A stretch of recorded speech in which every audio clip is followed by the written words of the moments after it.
Graça e paz, igreja. Nós agradecemos a Deus por mais esta quarta-feira doutrinária que Ele tem nos concedido para estarmos aqui na Sua presença, diante da Sua palavra, para dela aprendermos um pouco mais. E hoje, irmãos, nós iremos então continuar no livro de Atos dos Apóstolos e nós retomaremos do exato ponto que paramos na semana passada. Na semana passada nós paramos em Atos capítulo 21, no versículo de número 31, e hoje então nós veremos a partir do versículo de número 32 do capítulo 21 de Atos. Recapitulando, irmãos, que Paulo ele havia chegado à cidade de Jerusalém, onde ele sabia, previamente, que lhe esperavam ali cadeias e tribulações, isso de acordo com Atos capítulo 20 e o versículo de número 23. E ali ele foi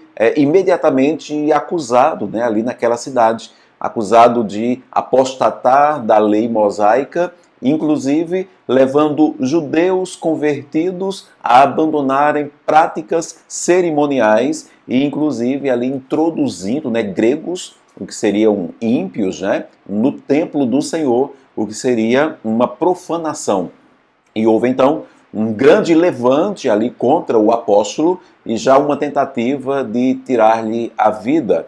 Então, a partir de hoje, nós veremos, deste momento, que o comandante da força ali em Jerusalém, o responsável, romano pela segurança ali em Jerusalém, ele, tomando conhecimento disso, no versículo de número 32, então o comandante, levando logo soldados e centuriões, ele correu para o meio do povo e ao verem chegar o comandante e os soldados, cessaram de espancar Paulo. Então ele, o comandante, pessoalmente aproximou-se de Paulo e ordenou que ele fosse acorrentado a 2 cadeias. Aqui uma clara referência à profecia de Ágabo, Se vocês bem lembram, aquela passagem ali em Atos 21, 11, onde Ágabo ele faz aquela dramatização usando o próprio cinto de Paulo, amarrando os seus pulsos e os seus pés, dizendo que o dono deste cinto, no caso Paulo, ele seria da mesma forma tratado ali em Jerusalém. E fica claro então que a preocupação dele e agindo desta forma, indo ali, intervindo desta forma, era apenas manter a paz ali no território que lhe era confiável. Pois o versículo de número 33 diz que ele faz isso perguntando a quem era, no caso ali Paulo, que estava sendo surrado ali pela multidão, e o que ele havia feito. Como a multidão estava muito afoita, inclusive o versículo 34 diz que cada um falava uma coisa, cada um dizia algo, gerando ali um tumulto que não o fazia ser entendido, ele não conseguia absorver ali o entendimento sobre aquela situação. Então no verso 34 ele ordenou que Paulo fosse recolhido à fortaleza. Aqui, irmãos, um tipo de prisão, de cadeia. Obviamente que ele foi se apercebendo que estava diante de algo muito grande, Ali não era apenas um lixamento, mas havia ali algo grande diante dele. Lucas diz, no versículo 35, que ao chegar às escadas, foi preciso que os soldados o carregassem, por causa da violência da multidão. Ele completa informando que o povo seguia, ali aquela comitiva do comandante, dos soldados, o povo seguia-o ali gritando, mata-o, Isso, claro, ali referente ao Paulo, no versículo de número 36. E assim que estava para ser recolhido, então Paulo, ele ousa falar ali ao comandante. Aqui uma tentativa de Paulo em ainda buscar a paz entre os seus. Versículo 37, na parte B, ele pergunta ao comandante, é-me permitido dizer-te alguma coisa, falar contigo, direcionar a minha palavra a ti?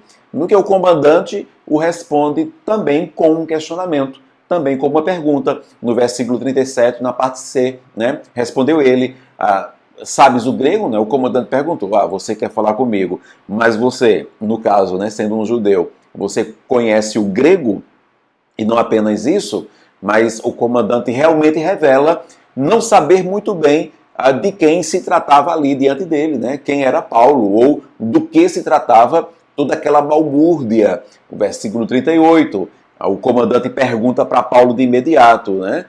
Não és tu, porventura, o egípcio que há tempos sublevou, né, e conduziu ao deserto 4.000 sicários? Esses sicários, irmãos, essa referência aqui do comandante, sicários eram assassinos terroristas, né, que viviam nessa época.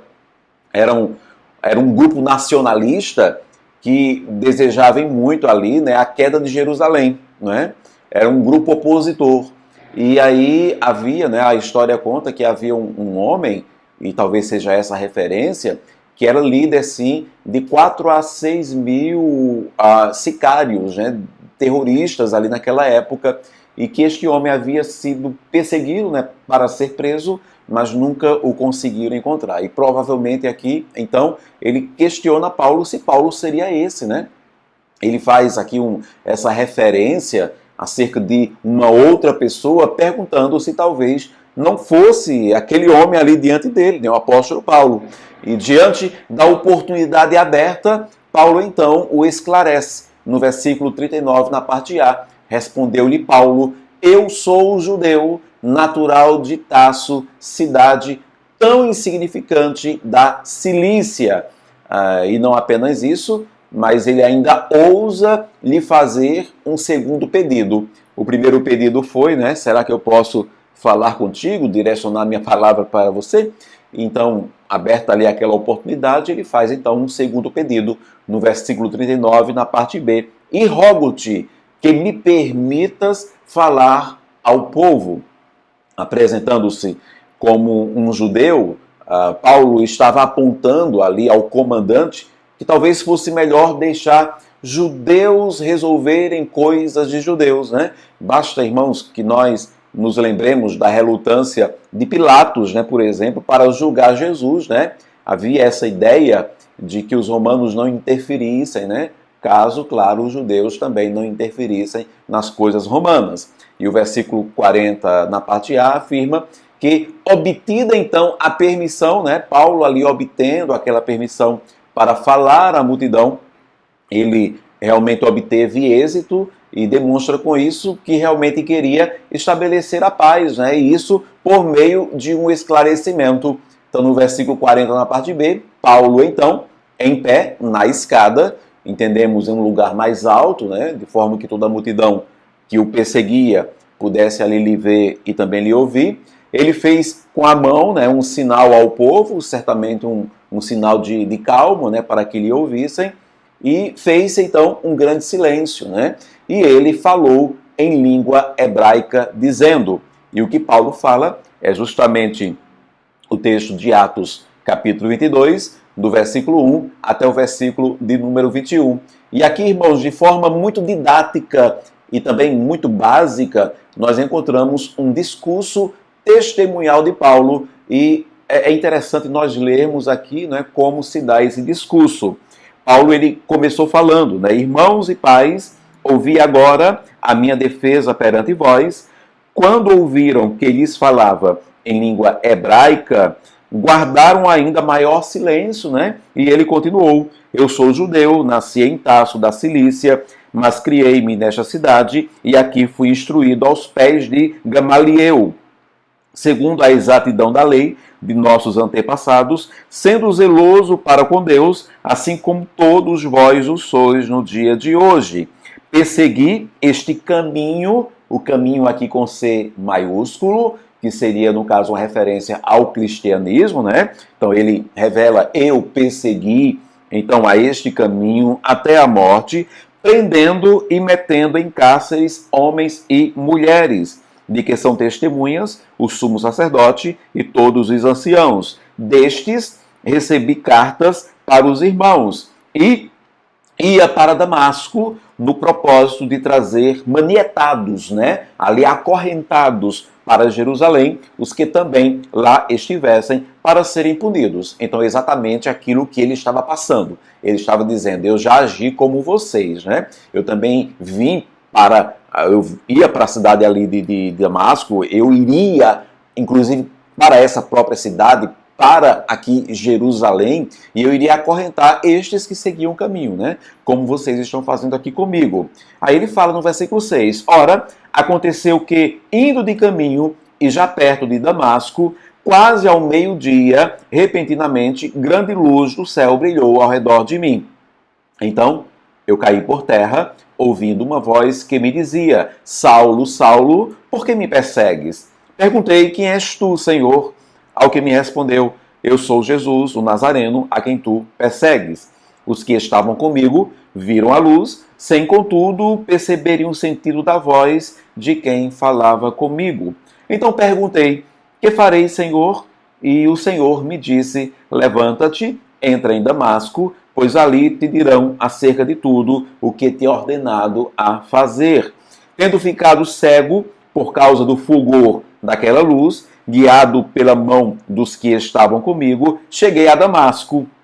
Um homem chamado Ananias, piedoso, conforme a lei, tendo bom testemunho de todos os judeus que ali moravam, veio procurar-me e, pondo-se junto a mim, disse: Saulo, irmão, recebe novamente a vista. Nessa mesma hora, recobrei a vista e olhei para ele. Então ele disse: o Deus de nossos pais, de antemão, te escolheu para conheceres a sua vontade, veres o justo e ouveres uma voz da sua própria boca. Porque terás de ser sua testemunha diante de todos os homens das coisas que tem visto e ouvido. E agora, por que te demoras? Levanta-te, recebe o batismo e lava os teus pecados, invocando o nome dele. Tendo eu voltado para Jerusalém, enquanto orava no templo, sobreveio-me um êxtase, e vi aquele que falava comigo: apressa-te e sai logo de Jerusalém, porque não receberão teu testemunho a meu respeito. Eu disse: Senhor, eles bem sabem que eu encerrava em prisão e nas sinagogas açoitava os que criam em ti. Quando se derramava o sangue de Estevão, tua testemunha, eu também estava presente, consentia nisso e até guardei as vestes dos que o matavam. Certamente algo, né, que ainda reverberava, né, na mente do apóstolo, né, ele ali permitindo a morte de Estevão, na mesma situação, ou bem parecido com aquilo que ele passava agora. Mas ele me disse, então ele revela que o Senhor falou para ele: vai, porque eu te enviarei para longe. Aí ele conclui: aos gentios, no caso, aos ímpios, né? E claramente, irmãos, quando ele chega nesse momento aqui do seu discurso, ainda não era o fim do seu discurso, né? Ele estava aqui, eu ouso dizer, no princípio ainda do seu discurso, mas claramente ele é interrompido aqui nesse momento, né? Houve uma tentativa da parte de Paulo de esclarecer qualquer coisa que estivesse sendo dita a seu respeito, que diferisse ali da verdade. Entretanto, a defesa de Paulo não omitiria a ação de Cristo sobre si mesmo, né? Ele relataria toda a verdade na sua defesa, no seu discurso, mas seria realmente toda a verdade. Ele não era o que diziam, né? Ele não era um apóstata ali da lei mosaica, ele não era alguém que estava blasfemando contra as cerimônias, mas também ele não omitiria que ele não praticava mais a lei mesmo, né? Porque o fim da lei era Cristo. E ele também não omitiria que realmente fora enviado para pregar aos gentios. Jesus, né, aqui no discurso de Paulo, na defesa dele, seria sempre o centro de seu testemunho, né? E isso claramente não ajudava muito diante daquela multidão ensandecida. Podemos afirmar, em nossas palavras, né, para o nosso entendimento, que Paulo ele não fez uma média. Ele não tentou ali fazer média com aquela multidão para se livrar daquela condenação e possível morte, né? Bem, discussão então, ele foi impedido de continuar o seu testemunho ali e a sua defesa. O versículo 22 e 23 diz que ouviram-no até esta palavra, até este momento que ele disse, né? Que Deus havia revelado a ele, vai, né? Porque te enviarei para longe aos gentios. Então ouviram-no até essa palavra e então gritaram dizendo, tira tal homem da terra. Ou seja, mata, né? Extermina esse homem, né? Porque não convém que ele viva. Ora, estando eles gritando, arrojando, né, de si mesmo as suas capas, né, atirando poeira para os ares, ficaram ensandecidos, né? Essa prática ali dos judeus, né, de rasgarem as vestes, jogarem as capas, demonstrando ali grande revolta, jogando areia, né, terra para o alto. E digamos assim, irmãos, com a emenda, ela ficou pior que o soneto, né? Já estava ruim para Paulo e de repente nessa defesa dele ficou um pouco pior. Ou seja, a oportunidade pedida por Paulo só piorou ainda mais, né? Levantou ainda mais os ânimos do povo, né? Versículo 24 diz então que diante desta situação que só piorou, ordenou o comandante que Paulo fosse recolhido à fortaleza e que, sob açoite, né, ele iria apanhar mais ainda, ele fosse interrogado para saber, né, por que motivo assim clamavam contra ele. Né? O comandante não estava ainda entendendo nada. E pensemos, né, irmãos, dá uma ordem para que Paulo apanhe ainda mais. E pense que Paulo ele já havia sido espancado e muito por aquela multidão. Ele já estava, né, bastante ferido. Aí, na sequência, então, nós percebemos que Paulo realmente ele tinha tido interesse, irmãos, de buscar o esclarecimento.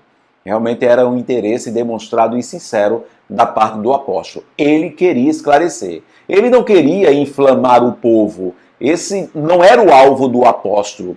E por que eu digo isso, irmãos? Porque Paulo, ele guardou uma carta na manga, né? E carta essa que já poderia ter sido usada antes e só agora que ele usa, né? Inclusive, já vimos Paulo usá-la, né, essa mesma carta, antes, lá na cidade de Filipos, em Atos capítulo 17, versículo 37. E aqui, irmãos, no versículo 25 do capítulo 22, diz que quando o estavam amarrando com correias, disse Paulo ao centurião presente. O centurião, que era aquele que recebera a ordem para prendê-lo e para açoitá-lo, né? Para interrogá-lo ali, inclusive, digamos assim, ferindo, né? Ali machucando, né? Então, Paulo pergunta para esse centurião, ser-vos-á, porventura, lícito açoitar um cidadão romano sem estar condenado? Ele pergunta para o centurião, será que você pode mesmo, né, bater em um cidadão romano sem que ele tenha sido julgado e condenado? E aí, meus irmãos, é travado então um diálogo surreal, né, ali daquela fortaleza. Primeiro, Paulo ele não pede mais permissão. Antes, ele pediu, né, ao comandante, será que você me permitia falar? Agora, ele não pede mais permissão. Segundo, ele usa de uma inteligência e clareza, irmãos, nas suas palavras, né? Como Paulo realmente é tido como um homem muito inteligente, muito eloquente. De fato, ele o era. E terceiro, irmãos, ele, entre aspas, tá bom, irmãos? Ele pisa mesmo, irmão. Paulo, ele pisa, ele envergonha mesmo, irmãos. Era o objetivo dele envergonhar alguém, pisar em alguém, humilhar alguém? Claro que não, irmãos. Eu não acredito que esse fosse o objetivo. Mas, mesmo que Paulo soubesse, e ele sabia, que ali em Jerusalém seria assim mesmo, ele seria preso, ele seria perseguido, sofreria tribulações, prisões. Mesmo que ele já soubesse disso, irmãos, havia em Paulo, como um ser humano, um amor pela própria vida, né? E pela verdade também. Nós já vimos que ele não chega ali em Jerusalém, pronto, façam o que quiserem comigo. Não, ele vai ali, né?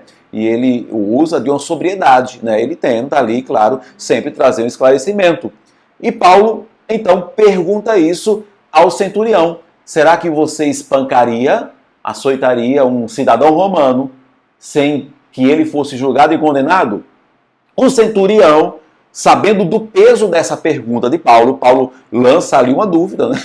Pois espancar um cidadão romano, irmãos, sem permissão de julgamento, recairia sobre o próprio espancador, né? E até mesmo com a própria morte, né? Era muito daquela coisa, né? Era dito para essas guarnições que iam ali para Jerusalém, né? Que eram soldados romanos. Era dito para eles: ó, vocês, soldados romanos, que estão aqui nesse fim de mundo, né? Nesse lugar distante, façam o que quiserem com essa raça. Façam o que vocês quiserem com os judeus, mas zelem sempre pelos romanos, pelos cidadãos romanos, né? O que, na dúvida, então, né, ali na dúvida que Paulo levanta, fez com que o centurião, irmãos, no versículo 26, ele ouvindo isto, né? Então diz que o centurião, ele procurou o comandante e, inclusive, lhe disse, né? Perguntou para ele: o que estás para fazer, né? E aí ele declara: porque este homem que você mandou eu açoitar, ele é um cidadão romano.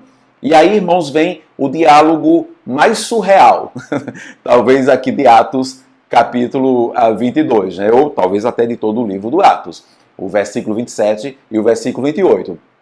No 27 diz que, vindo o comandante, né, ali diante de Paulo, ele perguntou a Paulo, né? Dize-me, és tu romano? Aí Paulo respondeu, ele disse: sou.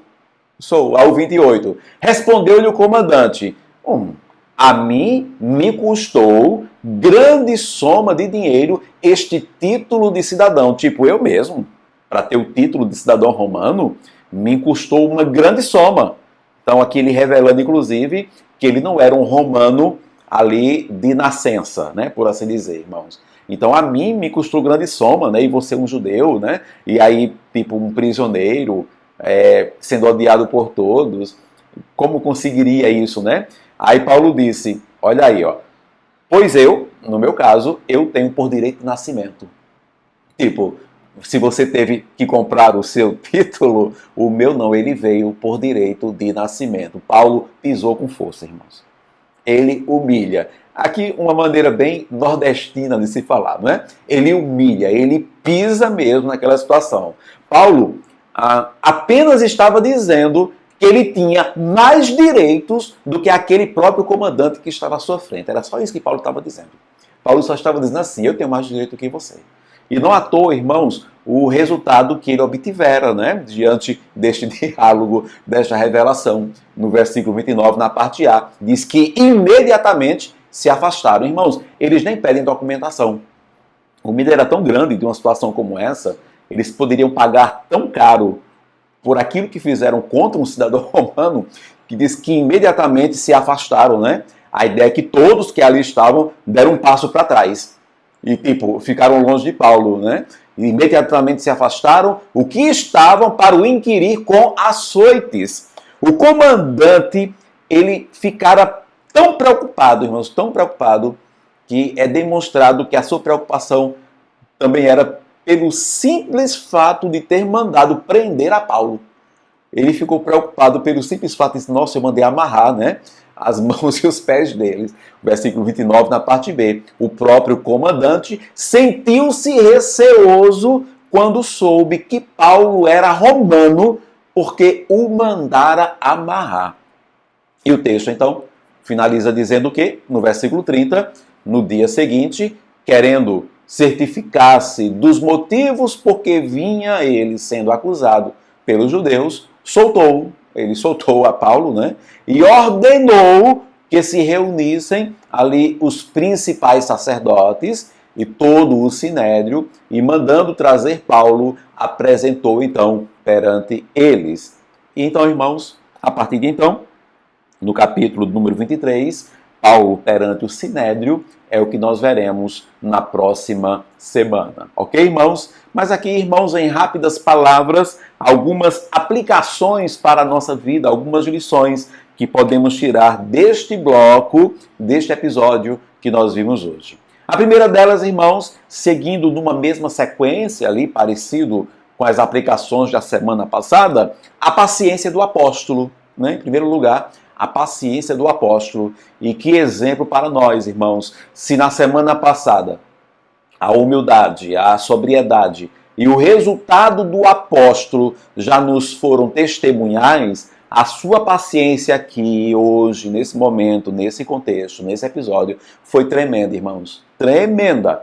E essa paciência, ela é demonstrada na conclusão de que ele teria o que dizer de imediato, irmãos, para que aquele circo, né, aí grande perigo, tivesse um fim já no início, né? Se ele já tem dito no início, quando o comandante chega, eu sou cidadão romano, mas ele teve uma paciência, irmãos. Primeiro, quando o comandante lhe pergunta, quem é você? És por acaso aquele líder dos sicários? E ele diz, não, eu sou um judeu. Ele poderia ter dito já, eu sou um cidadão romano. Estava resolvido, irmãos. Ele iria para um julgamento ali pelos próprios romanos, né?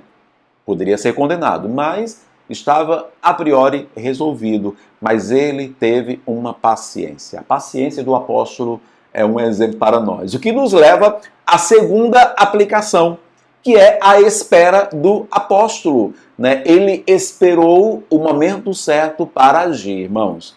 Ele busca ali, né, os meios iniciais e disponíveis para fazer algo. Ele tenta esclarecer, ele tenta levantar uma defesa, ele tenta explicar a situação. E só depois de tudo tentar é que ele faz uso de um direito seu diante, claro, de uma grande injustiça. Quando ele viu, peraí, vão bater mais em mim agora, não é? Depois de eu ter me defendido, nem me permitiram isso. Alto lá, peraí, sou cidadão romano. Né? Então, irmãos, podemos aprender com essa espera do apóstolo Paulo. Esperemos, né, então, o momento certo para agir, né? Diante das situações que nos vêm ou que nos sobrevêm, não meta os pés pelas mãos, né? Tenha paciência, espere a hora certa, o momento certo de falar, de sair, de deixar, de comprar, né? Espere o momento certo. E a terceira aplicação, a história do apóstolo, que poderia também ser dito aqui como o testemunho do apóstolo. Nós percebemos que na primeira tentativa de Paulo, quanto ao esclarecimento, ele lança mão de sua própria vida, né, da sua própria história, do seu próprio testemunho. Ele relata aqui no capítulo 22, de 1 até 21, até onde lhe foi permitido, contar ali um pedacinho da sua história de vida, do seu testemunho. Né? Cristo é o centro, irmãos, sempre, até no testemunho de Paulo. Mas o testemunho é de Paulo. A vida é de Paulo. A história é do apóstolo. Então, irmãos, há de se considerar sua história também. Há de se considerar a minha história também. Os nossos passos, os nossos caminhos, os seus passos, os seus caminhos, as suas escolhas, as suas decisões, as minhas escolhas, as minhas decisões. E a quarta aplicação que podemos tirar do texto é sua real cidadania, ela será reconhecida. No nosso caso, irmãos, nós somos cidadãos dos céus, né? Conquistado pelo sangue de Cristo. A priori, parece ser algo sem valor, mas ao fim, como o foi a Paulo, será de grande valia. E quando eu digo que a priori parece algo sem valor, é para muitas outras pessoas, principalmente aquelas que não são cristãs. Nós, irmãos, veremos mais a seguir que a cidadania romana, ela não livra Paulo de ser julgado e até mesmo condenado, irmãos. Essa cidadania romana não vai livrá-lo disso. Assim como termos a cidadania dos céus não nos livra também de muitas intempéries da vida, de muitas lutas, tribulações e dores. Mas ao fim, quando mais nada nos restar, nós teremos sempre esse grande tesouro. Filipenses capítulo 3, versículo 20.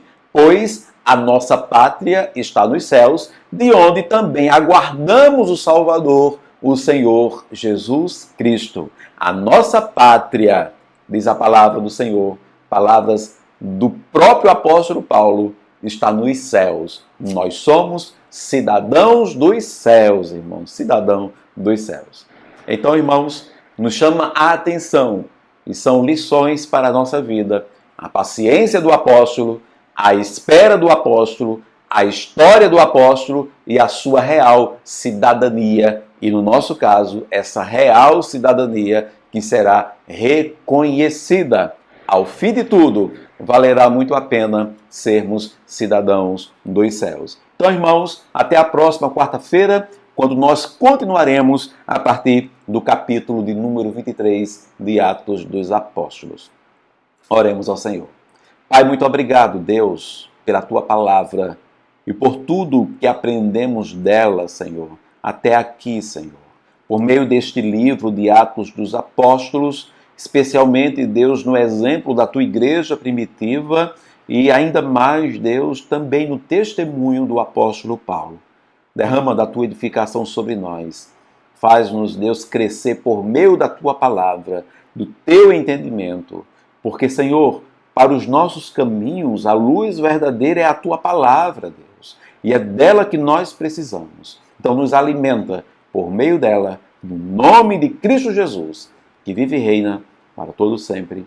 Amém e amém. Que Deus nos abençoe.